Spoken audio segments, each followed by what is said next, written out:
గ్రంథము 139వ అధ్యాయము 7-8 వచనములు.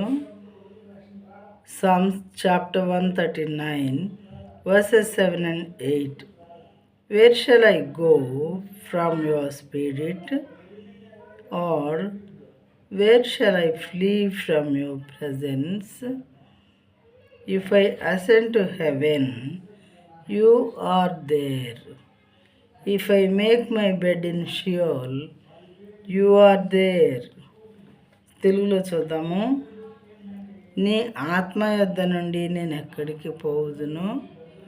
నీవు నాలో ఆత్మను ఉంచావు కదా తండ్రి, మీ ఆత్మను పెట్టారు కదా. నీ ఆత్మ యొద్ద నుండి నేను ఎక్కడికి పోవుదును? నీ సన్నిధి నుండి నేను ఎక్కడికి పారిపోవుదును? కుడి ఎడమలా ఆవరించావు నువ్వు, ముందు వెనుక ఆవరించి ఉన్నావు. అలాంటప్పుడు నీ సన్నిధి నుండి నేను ఇంకెక్కడికి వెళ్ళగలుగుతాను తండ్రి? ఎక్కడికి పారిపోదును? నీ సన్నిధి నుంచి నేను ఎటు పరిగెత్తగలను, ఎటు దాక్కోగలను? నేను ఆకాశమునకు ఎక్కినను, నీవు అక్కడను ఉన్నావు.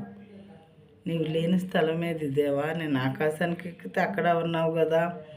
నేను పాతాళమందు పండుకొనున్నాను, నీవు అక్కడను ఉన్నావు. పాతాళంలోకి వెళ్తే అక్కడ కూడా నీ ప్రజెన్స్ నాకు, నీవు అక్కడ కూడా ఉన్నావు ప్రభు. నీవు లేనటువంటి స్థలం ఏదయ్యా? అందుకే ఇట్టి తెలివి నాకు మించినది, అది అగోచరము, అది నాకు అందదు అంటున్నాడు భక్తుడు. ఎంత ప్రేమ కలిగినటువంటి దేవుడిగా కలిగి ఉన్నందుకు సంతోషిస్తున్నావు ప్రియ సహోదరి సహోదరుడా.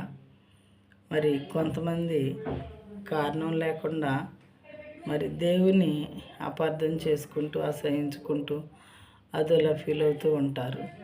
కానీ ఈ దేవుడు మరి మీకు పర్సనల్గా ఎప్పుడైనా హాని చేశాడా ప్రియమైన వాళ్ళారా?